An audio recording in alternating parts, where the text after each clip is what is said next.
Said, Sitirom, Ayu. Assalamualaikum warahmatullahi wabarakatuh.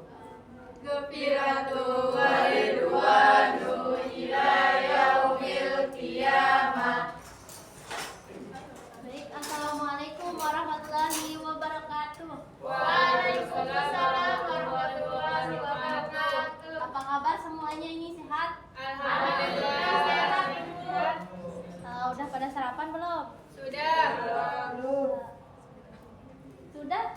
Udah. Sarapan pakai apa tadi? Roti. Siap. Pakai gandum. Baik, siapa yang tidak masuk di sini? Eli sama Sofi. Ya, kenapa anak itu? Sakit.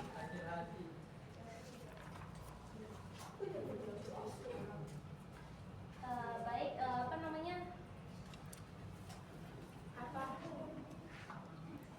Sekarang kita belajar ya anak-anak. Ya. Tahu apa pelajarannya sekarang? Tahu. Apa? Perekonomian terbuka. Bagus, pintar sekali ya semuanya. Alhamdulillah. Ya udah, sekarang kita lanjut ya. Ya, Ibu.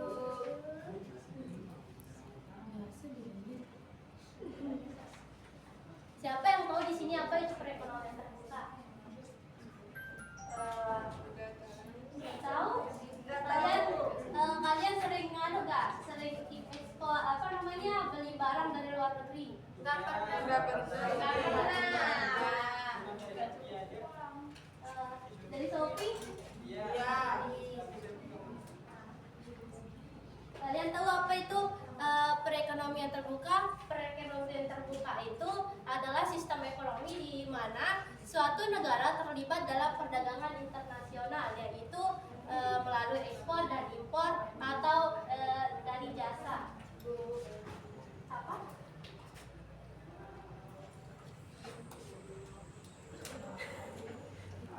Kan di Indonesia itu kan apa namanya?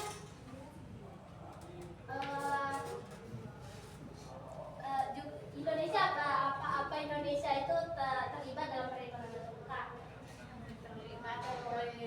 Kenapa? Kenapa coba? Apa? Soalnya kemarin pas Pak Jokowi dia impor beras. Impor beras kemana?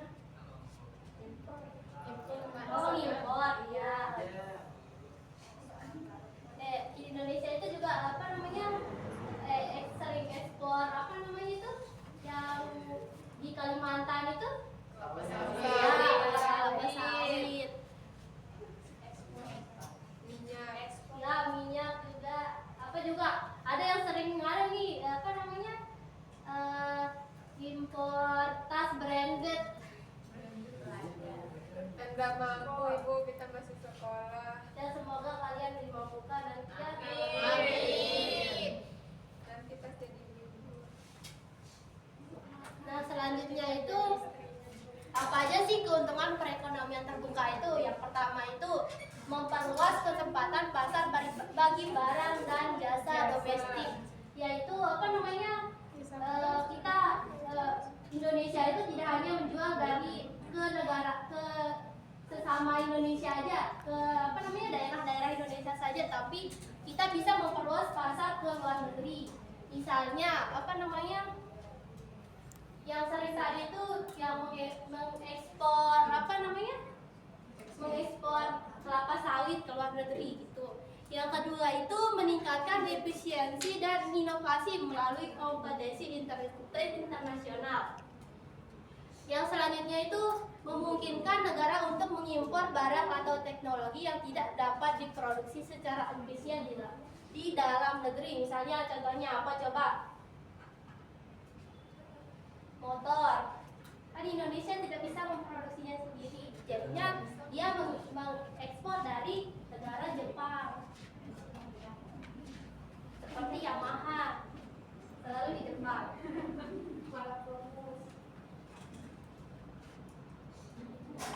Nah, tidak hanya apa namanya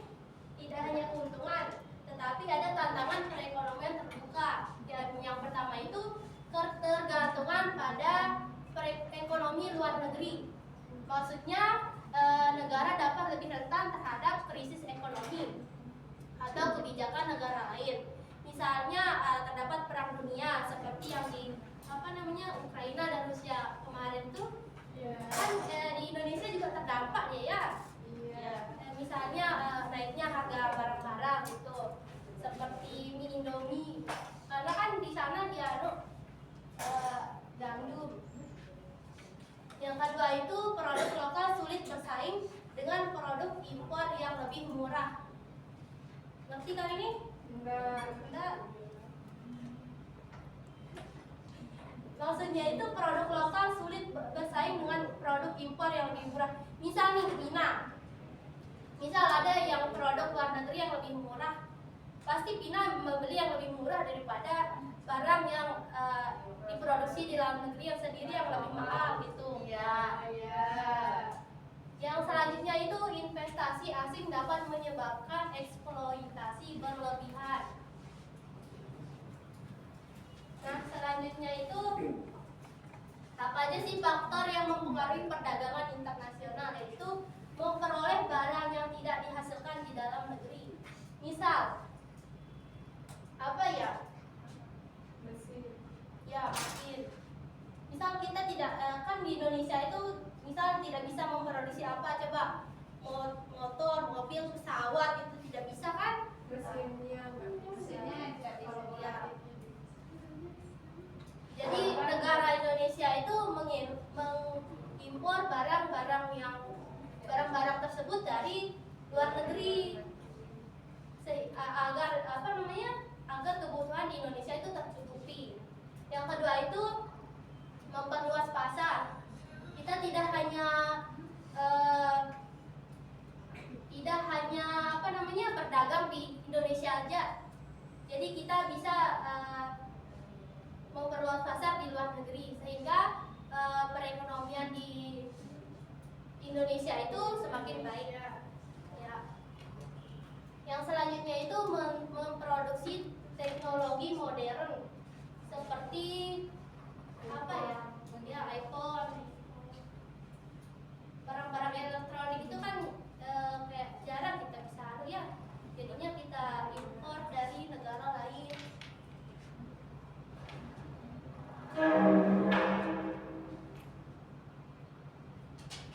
Nah, yang selanjutnya itu teori perdagangan internasional yang ada dua, yaitu keunggulan mutlak dan kooperatif. Coba Lia bisa menjelaskan sedikit? Lia baik. Keunggulan mutlak itu adalah keuntungan yang diperoleh suatu negara karena negara tersebut mampu memproduksi barang dengan biaya lebih murah dibandingkan dengan negara lain. Nah, yang keunggulan kooperatif itu adalah keunggulan suatu negara atas negara lain dalam mengombinasikan faktor-faktor produksi untuk memproduksi satu macam barang. Ya, terima kasih. Itu ya keunggulan mutlak itu keunggulan yang keunggulan mutlak adalah keuntungan yang diperoleh suatu negara karena negara tersebut mampu memproduksi barang dengan biaya lebih murah dibandingkan negara lain. Misal rumah dari Cina dan topik dari Amerika.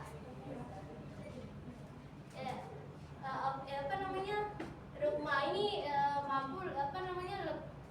dia mampu memproduksi barang lebih murah daripada opik, jadinya dia mempunyai keunggulan mutlak. Yang kedua itu keunggulan kooperatif. Keunggulan kooperatif adalah keunggulan suatu negara atas negara lain dalam mengombinasikan faktor-faktor produksi untuk memproduksi satu macam barang.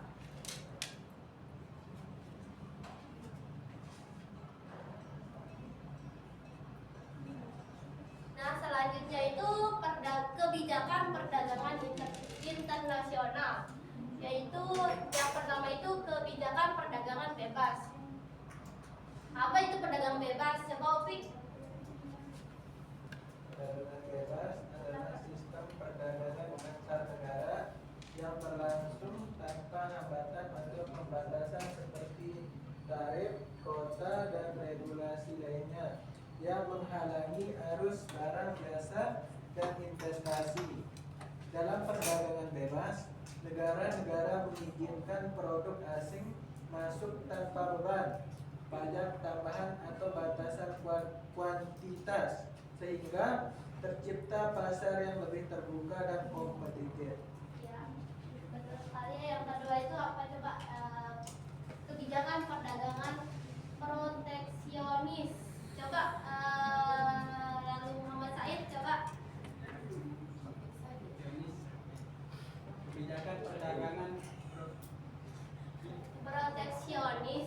proteksionis adalah kebijakan yang diterapkan oleh suatu negara untuk melindungi industri, produk, dan tenaga kerja domestik dari persaingan luar negeri.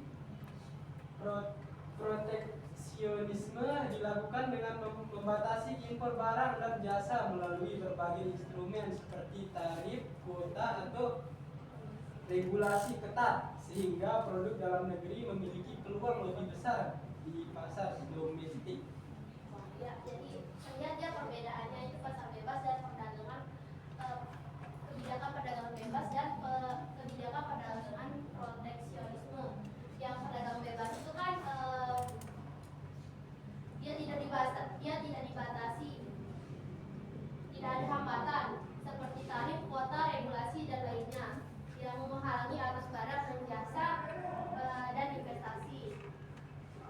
Yang kalau perdagangan proteksionis itu kan ada membatasi barang impor dan jasa melalui berbagai instrumen seperti tarif, kuota, dan regulasi yang ketat, sehingga tidak sembarangan kita bisa mengimpor barang atau ekspor.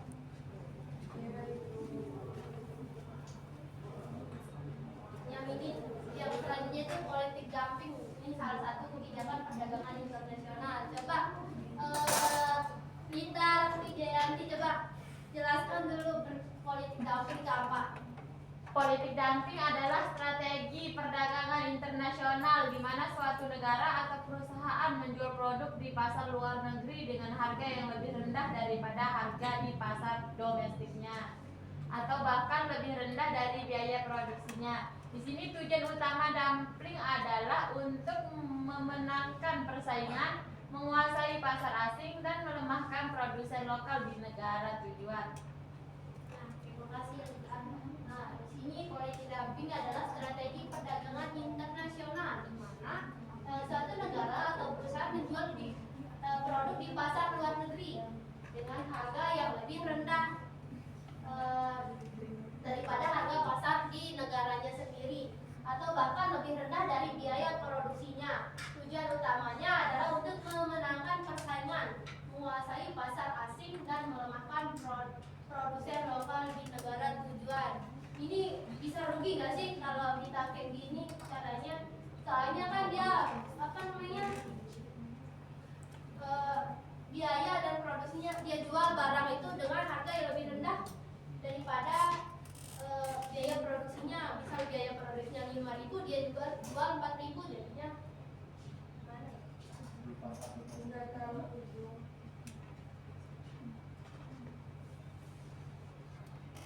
Nah, selanjutnya itu apa sih tujuan kebijakan perdagangan internasional? Yang pertama itu melindungi produksi dalam negeri. Maksudnya apa coba? Coba Hida. Menurut Hida aja sedikit aja. Oke, di sini ada tujuan kebijakan perdagangan internasional yaitu melindungi produksi dalam negeri. Nah, di sini pemerintah contohnya melakukan yang tadi politik dumping, yaitu tujuannya agar bisa produksi dalam negeri itu terlindungi agar tidak Yang maksud dari melindungi. Ya. itu saja itu. Terima kasih. Nah, tujuan kebijakan perdagangan itu ada 3 ya. Mungkin banyak tapi Ibu cuma ambil 3 aja. Yang pertama itu melindungi produksi dalam negeri. Agar dalam kebijakan itu kan tujuannya untuk melindungi ya, agar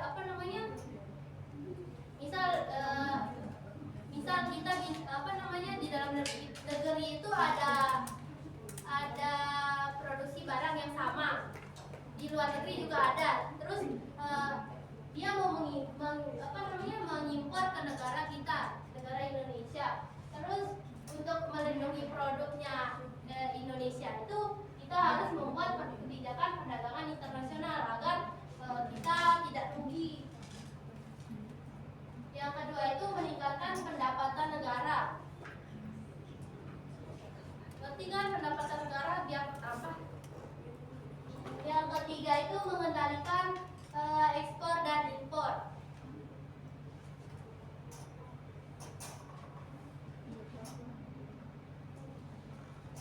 Yang selanjutnya itu pembayaran internasional.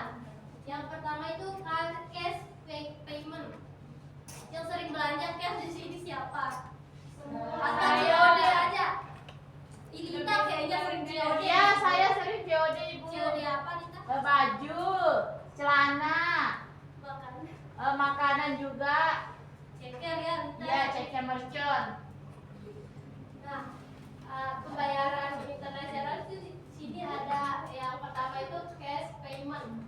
Cash payment itu artinya adalah transaksi pembayaran yang dilakukan secara langsung. Misal saya belanja di kantin, nah saya bayar pakai uang cash gitu, nggak pakai kris atau apa gitu, kris atau transfer gitu-gitu.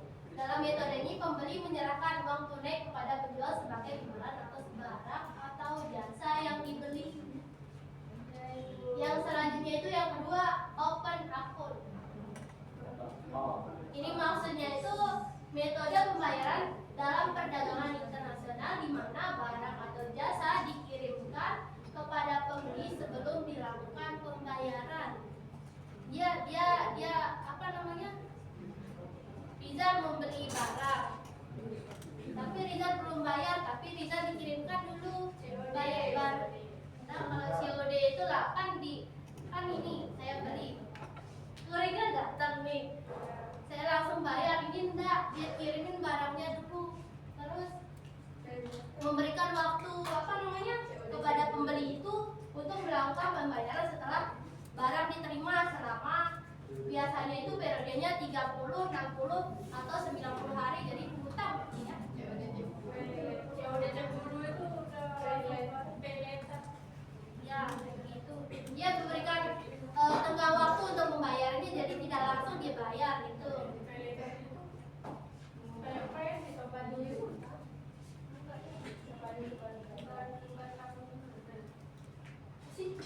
Nah selanjutnya itu yang ketiga itu commercial bill of share atau wesel dagang. Ini adalah salah satu metode pembayaran internasional yang digunakan dalam perdagangan internasional. Dalam mekanisme ini penjual mengeluarkan wesel yang memerintahkan pembeli untuk membayar sejumlah uang pada tanggal tertentu atau atas dasar permintaan penjual. Dia itu menjual barang, tapi dia apa namanya minta pembeli itu menyelesaikan pembayarannya itu sesuai dengan yang diinginkan, sesuai tanggal yang sudah ditentukan dan disepakati. Mengerti gak?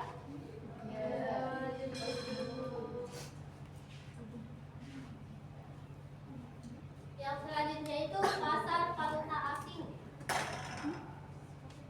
Ini ada yang pernah dengar nama apa namanya pasar valuta asing?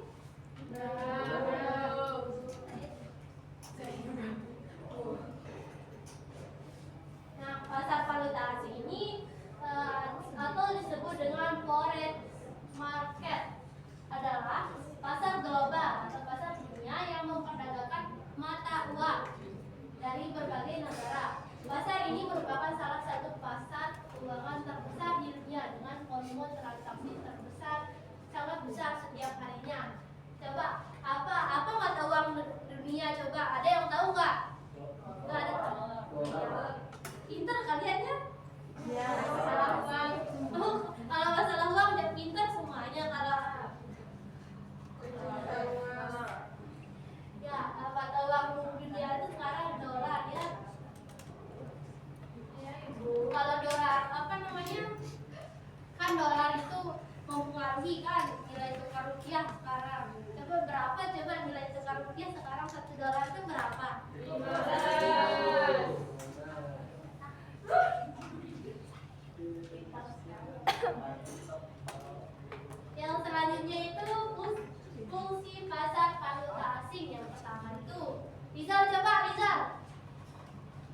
Kondisi pasar valuta asing. Yang pertama, mempermudah penukaran valuta asing serta pemindahan dana dari suatu negara ke negara lain. Yang kedua, memperlancar kegiatan ekspor impor atau perdagangan internasional. Yang terakhir, memungkinkan dilakukan hedging, yaitu tindakan pihak tertentu untuk menghindari kerugian akibat kemungkinan terjadinya perubahan kurs valuta asing di masa yang akan datang. Ya, pintar sekali. Terima kasih. Nah, fungsi pasar valuta asing itu ada 3 ya. Yang pertama itu mempermudah penukaran valuta asing atau serta pemindahan dana dari suatu negara ke negara lain.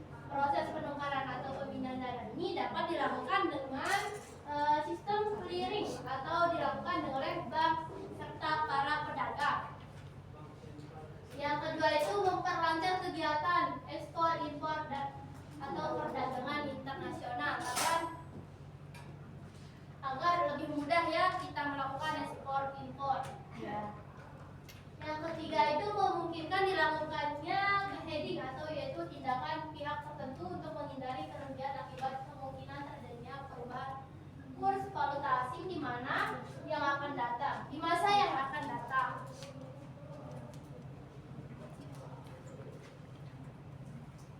Nah, tadinya itu sistem kurs valuta asing adalah mekanisme yang mengatur sistem yang mengatur nilai mata uang suatu negara terhadap udah ini ya tadi. Nggak tahu. Nah, lanjutnya sistem untuk menentukan tinggi atau rendahnya kurs atau nilai tukar valuta asing yaitu ya ada 3 yaitu kurs tetap, kurs mengambang, dan kurs distabilkan. Ya, kurs tetap itu adalah nilai tukar mata uang ditetapkan oleh pemerintah atau otoritas moneter biasanya terhadap mata uang tertentu yaitu sekelompok mata uang seperti dolar atau euro.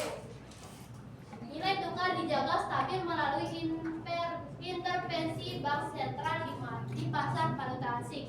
Yang kedua itu di dalam sistem ini sistem kurs mengambang, nilai tukar mata uang ditentukan oleh mekanisme pasar berdasarkan permintaan dan penawaran valuta asing. Yang selanjutnya itu kurs distabilkan, di mana sistem ini adalah kombinasi dari sistem kurs tetap dan sistem kurs mengambang.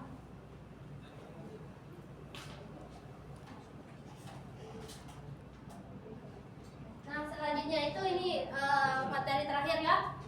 Enggak, bukan maksudnya. Yaitu neraca pembayaran. Nah, neraca pembayaran suatu negara adalah suatu catatan sistematis mengenai semua transaksi ekonomi antar penduduk suatu negara dengan negara-negara lain selama periode tertentu.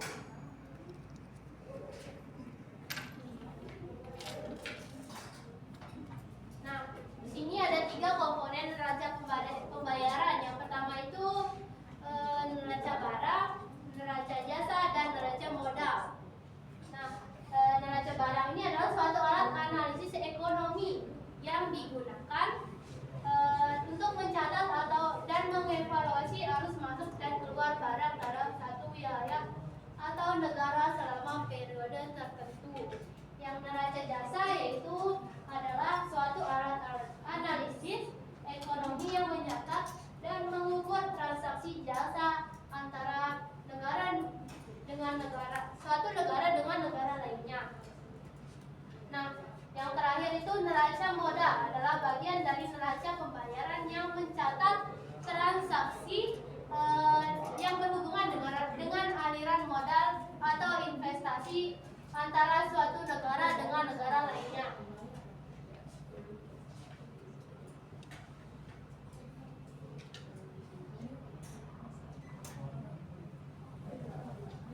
Yang selanjutnya keseimbangan neraca pembayaran.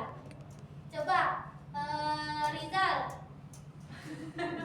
coba jelaskan dulu keseimbangan neraca pembayaran. Oke, baik.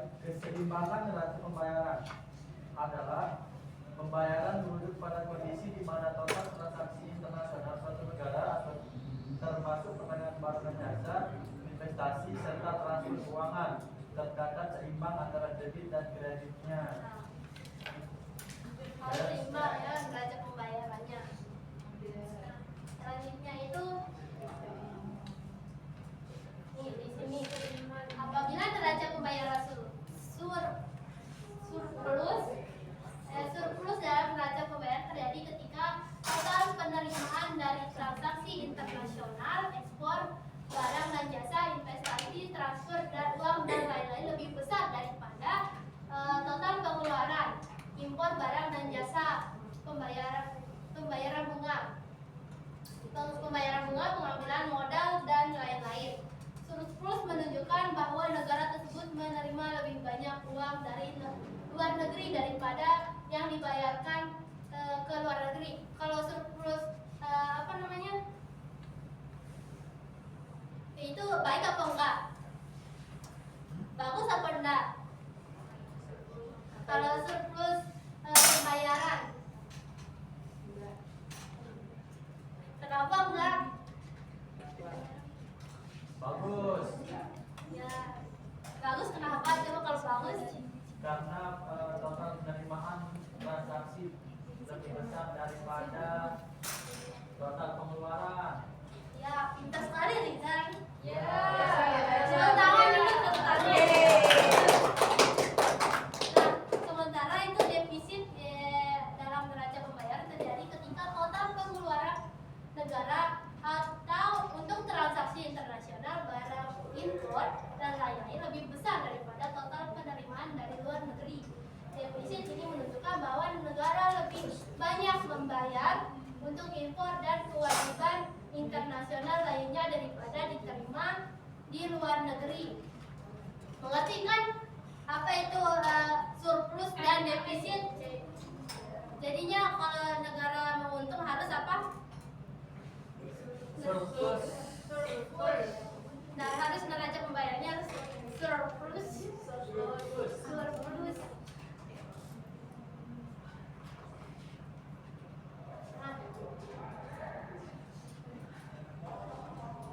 Nah, udah berakhir ya teman-teman, adik-adik semuanya.